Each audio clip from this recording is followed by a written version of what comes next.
चार इम्पोर्टेंट चीजें जो आपको इस बार अपना आईटीआर फाइल करने के लिए ध्यान में रखें। इस वीडियो में मैं आपको फटाफट उन चार इम्पोर्टेंट चीजों के बारे में बात करूंगी जो आप ध्यान रखेंगे सो दैट आपके पास कोई भी नोटिस ना आए। तो दोस्तों, सबसे पहली चीज है old tax regime and new tax regime.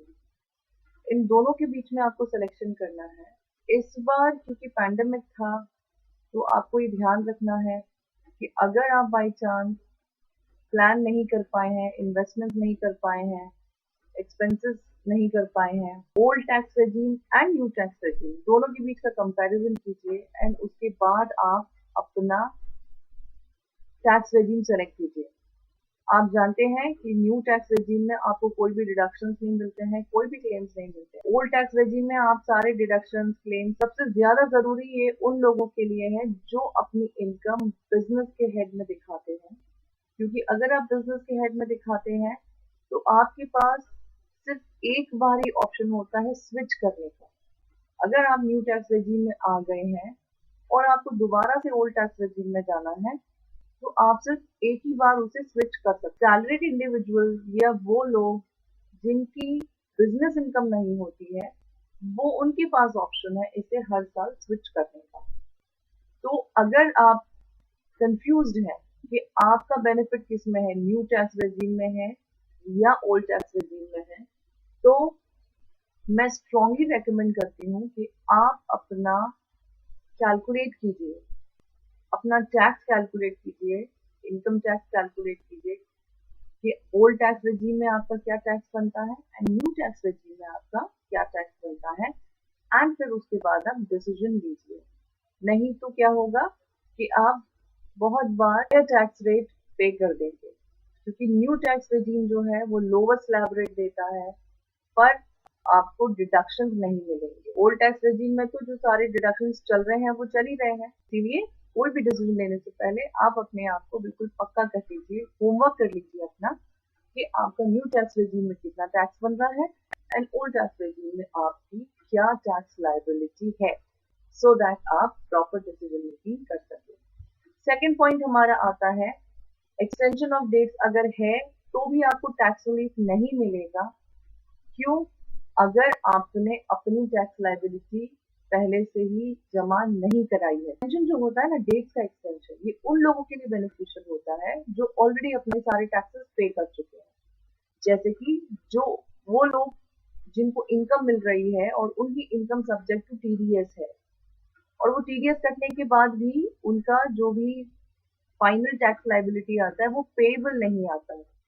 अगर आपके पास कोई भी टैक्स लायबिलिटी पेएबल आता है या एडवांस टैक्स आपने टाइम से नहीं भरा है और उसके बाद आप अपना आईटीआर टाइम से भरते नहीं है एंड एक्सटेंड होती हुई डेट्स को देखते हुए आप अपना आईटीआर एक्सटेंड करते चले जाते हैं, तो आपके ऊपर बहुत सारे इंटरेस्ट के क्लॉजेस आ जाते हैं।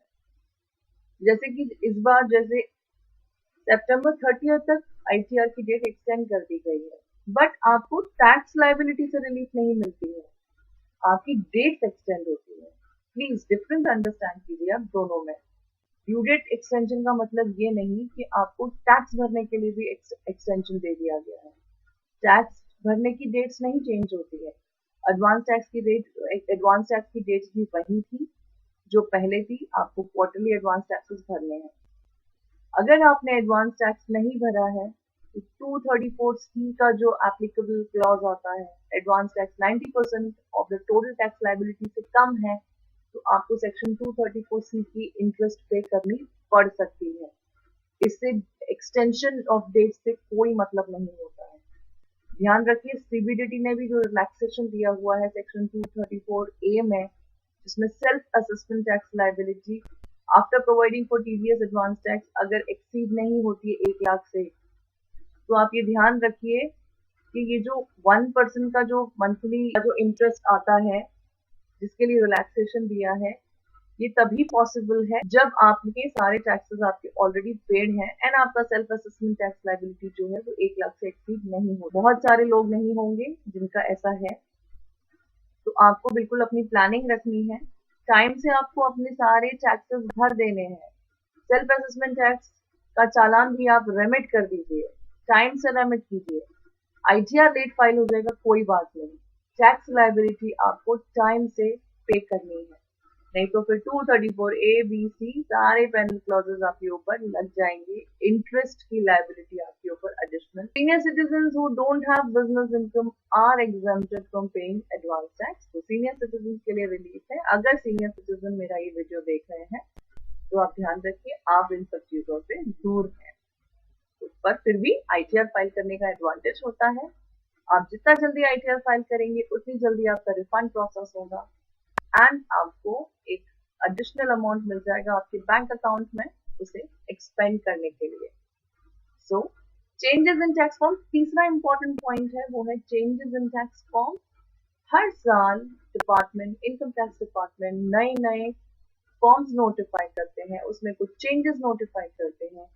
ये जो चेंजेस होते हैं वो इसलिए होते हैं सो दैट आपको कुछ बेनिफिट्स मिल सके, आप अपना आईटीआर सही तरीके से फाइल कर सके एंड आप अगर उसको सही चूज करते हैं तो आप नोटिस से बच सकते हैं।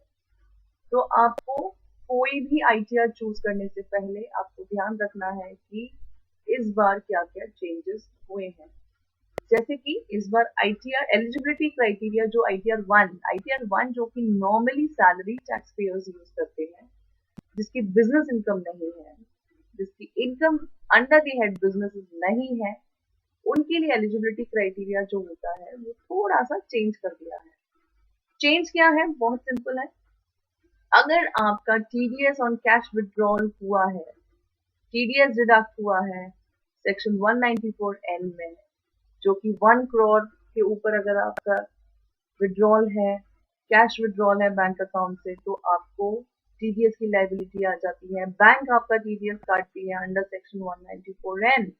तो अगर आपको 26 ईयर्स अपना चेक करना है, अगर सेक्शन 194N में आपका कोई भी टीडीएस डिडक्ट हुआ है तो आप ध्यान रखिएगा, आपको कोई भी किसी भी एंगल से आईटीआर 1 फाइल नहीं करना है।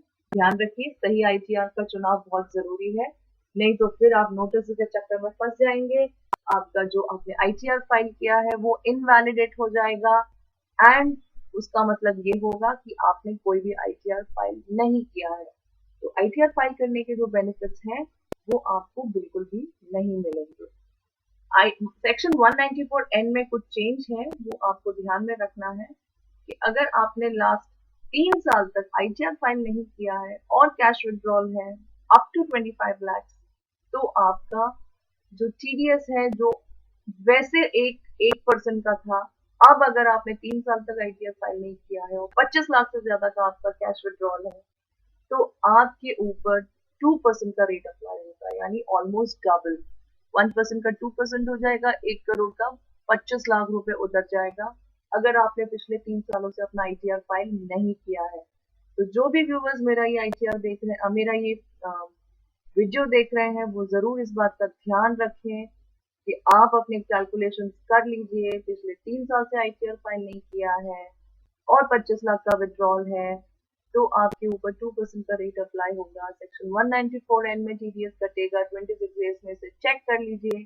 अगर 26 ईयर्स में आपका ये 25%, अगर आपका ये टीडीएस दिख रहा है सेक्शन 194N में, तो आप बिल्कुल भी आईटीआर 1 फाइल नहीं कीजिएगा। बेशक आपकी इनकम सिर्फ सैलरी से हो, हाउस प्रॉपर्टी से हो या इनकम फ्रॉम अदर सोर्सेज से हो, क्योंकि अभी तक जो रूल चल रहा था वो ये था कि आईटीआर 1 वो लोग फाइल करते हैं जो सैलरीड एम्प्लॉइज हैं एंड जिसकी इनकम 50 लाख से ऊपर नहीं जा रही है एंड जिसका बिजनेस इनकम नहीं है।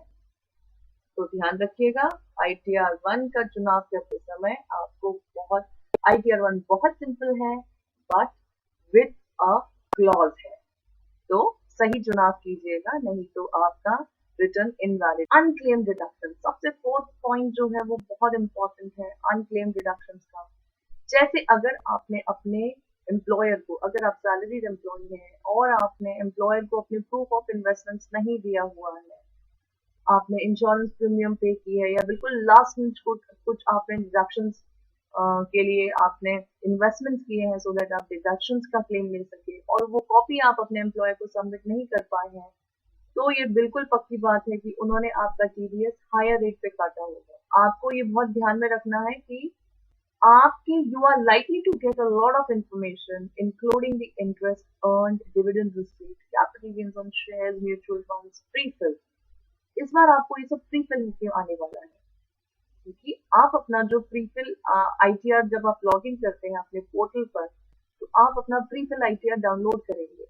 डाउनलोड करते ही आपको जो भी ये income tax department data populate करता है बहुत सारी जगहों से, क्योंकि फॉर्म 16, फॉर्म 26A, 16A, ये जितने भी टीडीएस डिडक्ट होते हैं, टीसीएस डिडक्ट होते हैं, जो वेरियस डिडक्टर्स, टैक्स कलेक्टर्स जो आपका टीडीएस डिडक्ट करते हैं, ये सब अपना एक रिटर्न फाइल करते हैं, टीडीएस टीसीएस जिसे कहते हैं, या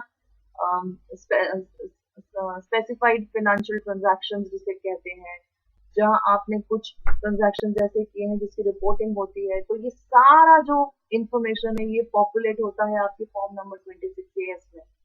तो 26AS को आप बहुत ध्यान से देखिएगा, उसमें जो भी इंफॉर्मेशन आपके नाम पे आ रही है उसे आप चेक कीजिएगा, क्योंकि जरूरी नहीं है, ध्यान रखिए, जरूरी नहीं है कि फॉर्म 26AS में जितनी भी इंफॉर्मेशन आ रही है वो सब आपकी है। ऐसा भी हो सकता है कि कहीं गलत कुछ पैन नंबर अपडेट हुआ होगा, या किसी से कोई डेटा एंट्री में गलती हुई होगी जिसकी वजह से वो आपका पैन नंबर दिखा रहा है। तो इसका मतलब ये कतई नहीं है कि वो इनकम आपकी है।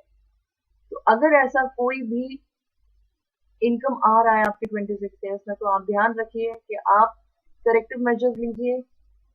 26AS की करेक्टिव मेजर्स का हमारा एक वीडियो ऑलरेडी चैनल पे सर्कुलेट हो रहा है, आप उसे देखिएगा। कुछ नहीं समझ में आए तो आप क्वेरी रेज कीजिएगा मुझे, मैं आपको जरूर आंसर करूंगी। तो फॉर्म 26AS चेक करना बहुत जरूरी है, उसे चेक कीजिए। ये मेरा 4th पॉइंट है, इसको आप ध्यान में रखिएगा।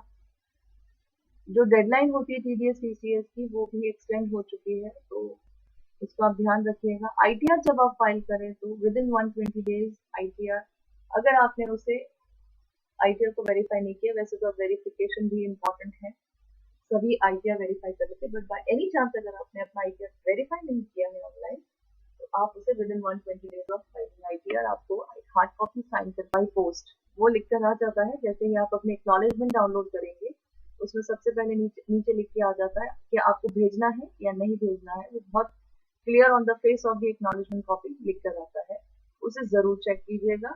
इसमें से कुछ भी, ये जो 4 पॉइंट्स मैंने आपको बताए हैं, ये सारे पॉइंट्स इतने इंपॉर्टेंट हैं, इसमें से आपने कोई भी स्किप कर दिया तो you may and up facing notices और इनवैलिडेटिंग योर रिटर्न। ध्यान रखिए, इसको ज्यादा से ज्यादा शेयर कीजिए अपने फ्रेंड्स एंड फैमिली में एंड कोलीग्स के साथ, सो दैट अगर बाई चांस वो ऐसी कोई गलती कर रहे हैं तो वो गलती ना हो। इस वीडियो को लाइक, शेयर एंड सब्सक्राइब तो जरूर कीजिएगा, बेल बटन को जरूर प्रेस कीजिएगा, सो दैट जितनी भी न्यू वीडियोस की नोटिफिकेशंस है वो आप इमीडिएटली रिसीव कर सके एंड बेनिफिट ले सके छोटी छोटी टिप्स का, जिससे कि आप अपना आईटीआर बहुत इजीली आराम से फाइल कर सके एंड लाइफ थोड़ी सिंपल रख सके फाइनेंशियल टैक्स मैटर्स के मामले में। तो मिलते हैं अपने नेक्स्ट वीडियो में।